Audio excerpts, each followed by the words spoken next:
کبھی دل کی یہ تمنا ہوتی ہے کہ ہماری ہر دعا قبول ہو، جو دعا مانگے وہ قبول ہو جائے، تو مجموع الزوائد میں اور جامع الصغیر میں اس حدیث مبارکہ کو روایت کیا گیا۔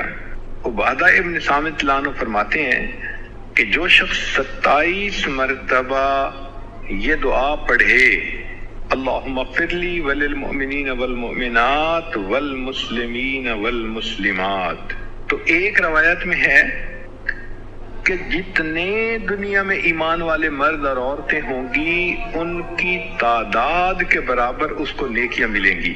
اب دیکھو ٹریلینز میں ہوں گے لوگ، ہر ایمان والے مرد اور عورت کے برابر نیکی، سبحان اللہ کتنا بڑا اجر، اور اس کو 27 مرتبہ پڑھنا ہے۔ اور دوسری روایت ہے کہ جو شخص اس کو 27 مرتبہ روزانہ پڑھے گا اللہ تعالیٰ اس کو مستجاب الدعوات لوگوں میں شامل فرمائیں گے، یعنی اللہ تعالیٰ اس کو وہ درجہ دیں گے کہ اس کی دعائیں ضرور قبول ہوں گی اللہ کے ہاں۔